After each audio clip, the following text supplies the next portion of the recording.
Hello and welcome to the Luv Doc podcast. Today, we're going to be exploring the top 10 locally produced podcast list from the infamous Luv Doc himself. Oh, wow. Now, you might be thinking an advice columnist ranking podcasts. Right. That's pretty unexpected. Yeah, it is. And you're right, it is. Yeah. But that's what makes this deep dive so intriguing. Right. We're getting a snapshot of Austin's audio landscape through the Luv Doc's unique and, let's be honest, sometimes controversial lens. Yeah, what's fascinating here is that it goes beyond just a list of names. Right. It's like a cultural commentary filtered through the Luv Doc's personality. Exactly. Yeah. So get ready for some surprises, some laughs, and maybe even some insights into the Austin podcasting scene that you wouldn't find anywhere else. Yeah. Before we jump into the list, let's clarify what we're dealing with here. The Luv Doc is very specific. To qualify, these podcasts have to be produced right here in Austin. Interesting. So no big networks swooping in. This is all homegrown talent. And that local focus is key. Yeah. We're not just talking about the biggest names in podcasting, but what's resonating with Austinites specifically. Right. It's a glimpse into the city's unique character and the kind of stories that are capturing people's attention here. All right, let's dive into the list. The Luv Doc kicks things off with number 10, Okay. Kill Tony. Now, his intro for this one is classic Luv Doc. He compares enjoying Kill Tony Oh, wow. to still listening to Michael Jackson, even after, well, you know. Oh, my gosh. It's interesting because he's acknowledging the controversy surrounding the host, Tony Hinchcliffe, Right. but also suggesting that the entertainment value of the show can be separated from the individual. It's a complex issue and very typical of the Luv Doc to address it head on with a bit of provocation. Oh, yeah, definitely. He then goes on to describe Kill Tony as the gong show for aspiring comedians, which I have to admit paints a pretty vivid picture. It definitely highlights the show's raw, unpredictable nature. Yeah.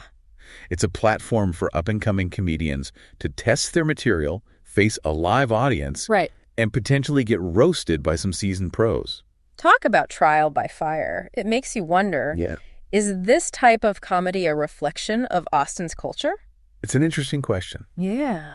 Austin has always had a reputation for being a bit quirky, a little rebellious, and Kill Tony's success here, along with the rise of other unfiltered comedy podcasts, Right. suggests a growing appetite for humor that's less polished, Yeah. more off the cuff. Maybe it's a reaction to the increasingly sanitized, politically correct world we live in. Yeah. People crave authenticity, even if it's a little rough around the edges. And Austin, with its history of independent music and counterculture, Yeah. might be the perfect breeding ground for that kind of raw, unfiltered expression. All right, moving on to number 9, we have AT Explained from KUT, Okay. Austin's NPR station. The Luv Doc seems to appreciate its brevity, calling it refreshingly brief, uncharacteristic of most podcasts. His praise for its conciseness is interesting. Yeah. It reflects a broader trend in podcasting, with many shows moving towards shorter, more focused episodes. Yeah. Perhaps it's a response to our increasingly busy lives and shrinking attention spans.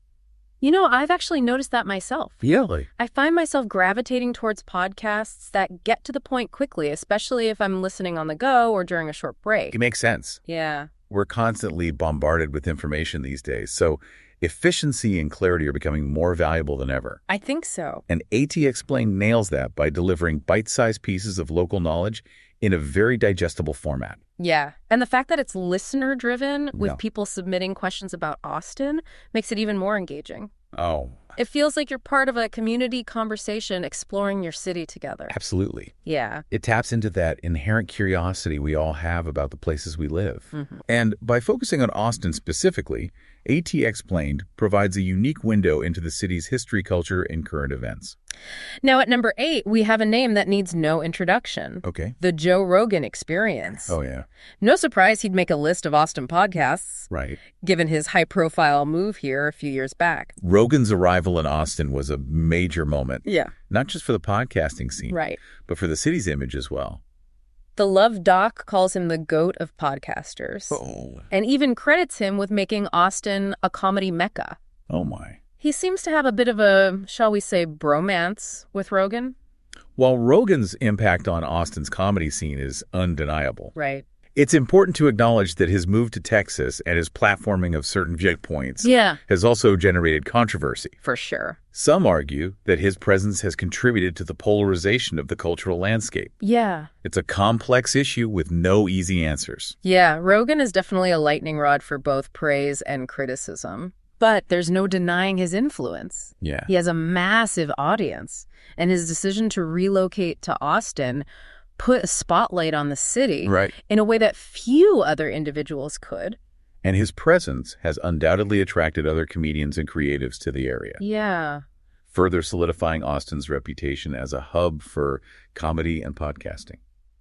It's interesting how one person's decision can have such a ripple effect, shaping the cultural landscape of a city and attracting others who share similar interests and values. It speaks to the power of individuals to influence communities, especially in a world that's increasingly interconnected. At number 7, we have the beerists. Okay. And the Luv Doc's description here is pure gold. He compares listening to people discuss craft brews to get this Joe Rogan detailing his morning workout. It's a hilarious analogy that plays on the stereotype of both craft beer enthusiasts and fitness fanatics being, well, a little obsessive about their chosen passions. Yeah. He even jokingly suggests that the beerists should start a van refurbishing podcast next. It seems like he enjoys their enthusiasm even if he might not be a diehard craft beer fan himself. It's a reminder that even if the topic doesn't initially grab our attention, there's always the potential to be entertained by the passion and knowledge of those who are deeply immersed in it. And the beerists are a great example of how a niche topic like craft beer can find a dedicated audience through the intimacy and personality-driven format of podcasting. Absolutely. Yeah. Podcasts allow for a level of depth and engagement that traditional media often lacks. They create a sense of community, bringing together people who share a common interest. Right. Even if it's something as specific as a love for hazy IPAs. Up next at number 6, we have The Night Owl. Okay. Now, this one focuses on true crime. Interesting. A genre that the Luv Doc admits he doesn't usually enjoy, saying he prefers to avoid scary shit. Oh, wow. It's interesting that he makes an exception for The Night Owl. Yeah. And his reasoning is revealing. It's because the podcast focuses on cases that are specifically about Austin. Oh, interesting. So even though he's not a fan of the genre itself, he's drawn to the local angle. It speaks to the power of place to shape our interests. Right. Even when it comes to something as potentially disturbing as true crime. And the fact that The Night Owl has won Best of Austin 3 times suggests that this local focus resonates with a lot of people. True crime often reflects the anxieties and fascinations of a particular community. Yeah. By focusing on local cases, The Night Owl taps into those anxieties and explores the darker side of a city that's often portrayed as a sunny, carefree paradise. It's a reminder that every place has its secrets, its hidden stories, and its shadows. And true crime podcasts like The Night Owl offer a way to confront those shadows and grapple with the complexities of human nature. They allow us to explore the darker aspects of our communities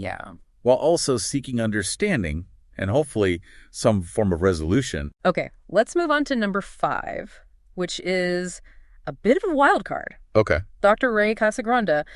The Luv Doc even points out that Casagrande doesn't actually produce a podcast per se. It's intriguing that he included Casagrande on this list, despite him not fitting the traditional definition of a podcaster. So why is he here? Yeah. Well, the Luv Doc describes him as Dr. Big House. What? And says listening to him enthusiastically monologue will absolutely pop your fucking bubble. Wow. So it seems the Luv Doc admires Casagrande's intellect and his willingness to challenge conventional thinking. Yeah. He might not be creating a traditional podcast, but his lectures and talks clearly have a similar impact. Right. Sparking thought and conversation. And the Dr. Big House comparison is interesting. It is. It suggests that Casagrande might be brilliant, but also a bit abrasive. Right. Perhaps even a contrarian. Which aligns perfectly with the Luv Doc's own persona. Yeah. They're both figures who enjoy pushing buttons and provoking their audiences. And in a world that often rewards conformity, it's refreshing to encounter voices that dare to be different, to challenge assumptions, and to make us question our own beliefs. It's a reminder that true intellectual growth often comes from discomfort. Yeah. From being forced to confront ideas that contradict our own. So even though Dr. Casagrande might not be a podcaster in the traditional sense, right, His inclusion on this list speaks to the broader definition of podcasting as a platform for diverse voices and challenging perspectives. It's about creating a space where people can engage in meaningful conversations, explore complex issues, and expand their understanding of the world. All right, let's shift gears and talk about number 4. Therapist Uncensored. This podcast is hosted by 2 therapists, Sue Marriott and Ann Kelly. And the Luv Doc seems to have genuine respect for their work. That's good. He even recommends it to people seeking good advice. Interesting. Which is quite a departure from his usual flippant tone. It's interesting to see this more sincere side of the Luv Doc. Yeah.